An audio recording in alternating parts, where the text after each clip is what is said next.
The IS-3 heavy tank, first shown to the world at the Berlin Victory Parade of 1945, came as a huge surprise to Western powers. Compared to the German vehicles the Allies had just fought, the new tank looked like a guest from the future, which was perceived as an alarming signal. The Cold War hadn't started yet, but the military were wary of potential clash with the Soviets in Western Europe, and the new tank didn't exactly put them at ease. At the same time, the IS-3 quickly fell out of favour in its motherland. It turned out that the design had a number of reliability problems with its engine, transmission, and even frontal armour. It was hardly surprising, though, as the tank was designed in a hurry during the war. Not to mention that there was already a successor in the works. The tank that many deemed worthy of becoming the next main heavy tank of the Red Army, the IS-7. This design began in 1944.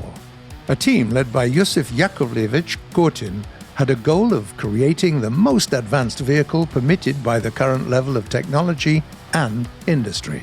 Combat experience accumulated during the war, as well as intensive experimentation, prompted the developer to create a highly mobile tank with superior defensive capabilities.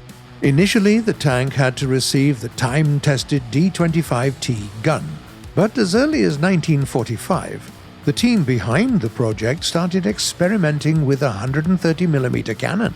During development, the new vehicle, then known as the Object 260, was equipped with a compact automatic loading assistance device, an automatic fire extinguishing system, remote-controlled machine guns, a special gearbox, and a quality fire control system.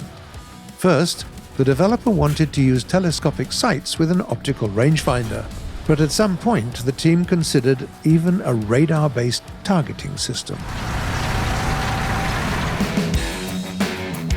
While the development was still ongoing, the tank got a new name, IS-7. During field tests in 1948, the design proved to be very effective. This 68-ton, heavily armoured giant turned out to be pretty mobile and easy to handle, while still retaining amazing defensive capabilities.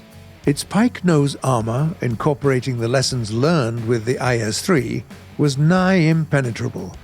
By some accounts, during one of the field tests, dogs put inside the tank's fighting compartment were completely undisturbed by the incoming fire.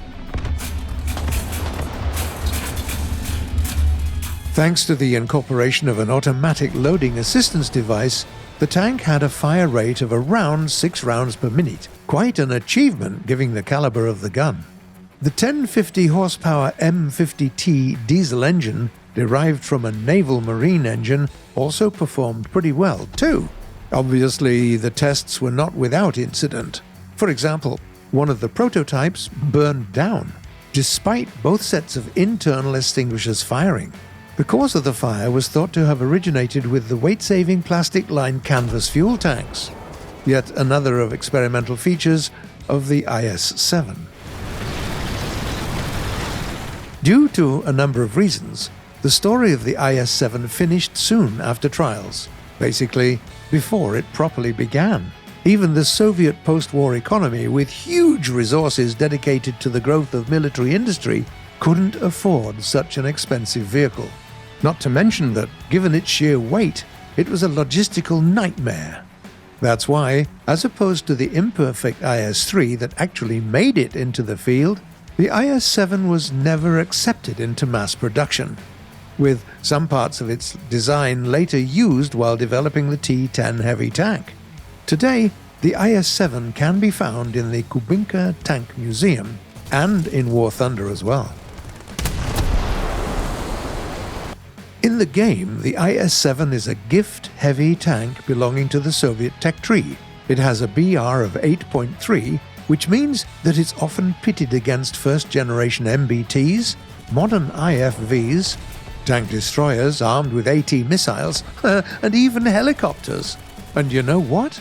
For a tank of its age, the IS-7 is surprisingly comfortable in this company.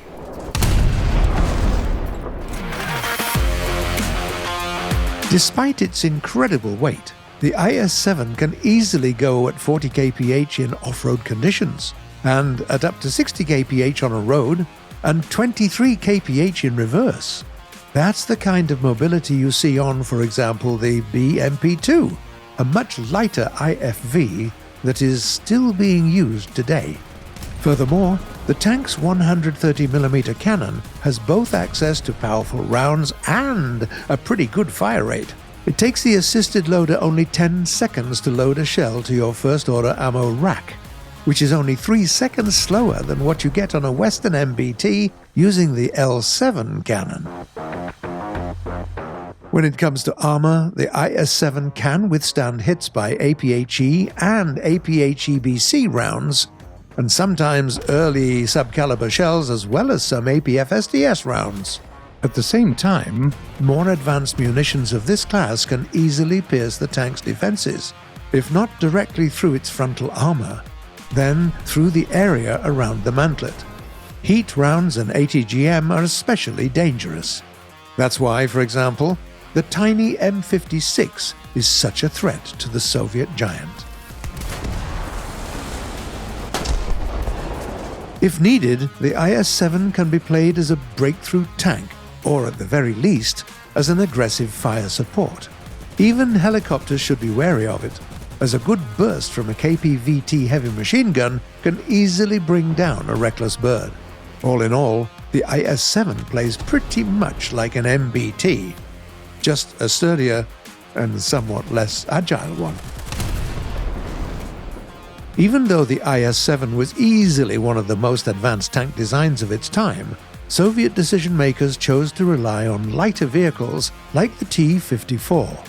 In fact, there were quite a lot of post-war heavy tanks sharing the same fate, like the American M103 or the French experimental AMX-50. A sad ending for a generation of steel giants, or some say, a natural response to the ever-changing realities of modern war. What do you think?